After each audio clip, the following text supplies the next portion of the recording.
Okay. ఏంటి sir DJ square Tillu Tillu square Tillu square block buster ఎలా అనిపిస్తుంది? ఊహించిందే. టిల్లు స్క్వేర్ ఊహించిందే, దాని విజయం ఊహించిందే. కాబట్టి అది ఇన్ని రోజులు టైం తీసుకుంది. ఈ విధంగా మీరు ఎంజాయ్ చేయాలి, మీరు ఎంటర్టైన్ కావాలని దాని గురించి చాలా తాపత్రయపడటం జరిగింది. చాలా టైం తీసుకోవడం జరిగింది. సన్నివేశాలు కొన్ని రీషూట్ చేయడం జరిగింది. మొత్తానికి మనం సక్సెస్కి చేరుకున్నాం. ఓకే. అండ్ మీ ఆనందమే మా ఆనందం కదా. Okay. Sir first DJ Tillu అంటే మీకు అనుకున్న రీచ్ వచ్చిందా? లేదంటే స్క్వేర్ వచ్చిందా? రెండు అంతే. టిల్లు మరీ సూపర్ డూపర్ హిట్ అవుతుందని చెప్పేసి అనుకోలేదు. సక్సెస్ఫుల్ మూవీ అనుకున్నారు. దాని మీద ఎక్స్పెక్టేషన్స్ పెరిగేటప్పటికి రెస్పాన్స్ విపరీతంగా వచ్చేటప్పటికి సీక్వెల్ తీస్తే బాగుంటుంది అని చెప్పేసి అని ఆలోచించడం జరిగింది. దాన్ని బట్టే ఎప్పటికప్పుడు మార్పులు చేర్పులు చేస్తూ విడుదల తేదీ కూడా వాయిదా వేసుకుంటూ వచ్చేసి మొత్తానికి అందరూ ఆనందపడే విధంగా సినిమాను రూపొందించడం జరిగింది. ఓకే. ఆయన నాగవంశి గారు ప్రొడ్యూసర్ గారు అన్నారంట, డబ్బులు బడ్జెట్ ఎంతైనా పర్లేదు చేసేయండి వచ్చేస్తుంది అన్నారంట. నిజమేనా మాట? అంత దూరం నాకు తెలియదు. ఓకే. ఎందుకంటే నేను సినిమా రంగానికి ఫస్ట్ ఆఫ్ ఆల్ పనికిరాను నేను. ఎందుకంటే నాలుగు లక్షణాలు కొన్ని అఫీషియల్ లక్షణాలు ఉంటాయి. పుట్టుకతో వచ్చిన స్వభావం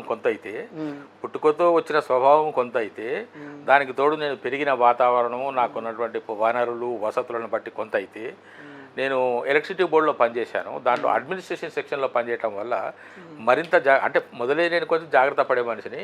ఈ అడ్మినిస్ట్రేషన్ సెక్షన్ చేయటం వల్ల చాలా వరకు నా కెరీర్లో నేను 27 years 3 months పనిచేసిన మా డిపార్ట్మెంట్లో ఎలక్ట్రిసిటీ బోర్డులో ఏపీఎస్సీబీలో. ఒక దాదాపు 20 సంవత్సరాల పాటు నేను అడ్మినిస్ట్రేషన్లోనే పనిచేశాను. అడ్మినిస్ట్రేషన్లో పనిచేశాను అని అంటే చాలా ఖచ్చితంగా నిబద్ధతతోని నిజాయితీగా ఉండవలసినటువంటి క్రమశిక్షణతో ఉండవలసినటువంటి అవసరం ఉంటుంది. నేను ఆ విధంగా నేను ఆ విధంగా రూపాంతరం చెందాను. అందుకే ఈ సినిమాకి నాకు ఇది ఎంతసేపు అందుకే నేను ఇప్పుడు సినిమాలో ఏం చేస్తాను సాయి అంటే, ఆఫీస్కి వెళ్ళినట్టుగా వెళ్తాను వస్తాను. ఈవెన్ టుడే మా ఇంటికి వస్తే మీరు మా ఇంట్లో ఎలాంటి సినిమా వాతావరణం కనపడదు. అసలు మా ఇంటి లోపలికి వచ్చి కూడా తిరిగిపోవచ్చు మీరు. సార్ ఈ మురళీధర్ సార్ ఇల్లు కాదులే అని చెప్పేసి అనుకొని.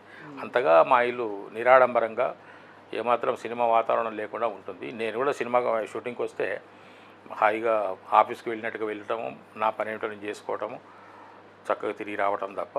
రెండవది నాకు ఇంకా వేరే వ్యాపకాలు కూడా లేవు. ఇల్లు, లొకేషను, ఎప్పుడైనా వెళ్తే రవీంద్ర భారతికి, వీలు కుదిరితే రామకృష్ణ మఠంకి వెళ్తుంటా. అంతే తప్ప నాకు ఇంక వేరే. ఓకే.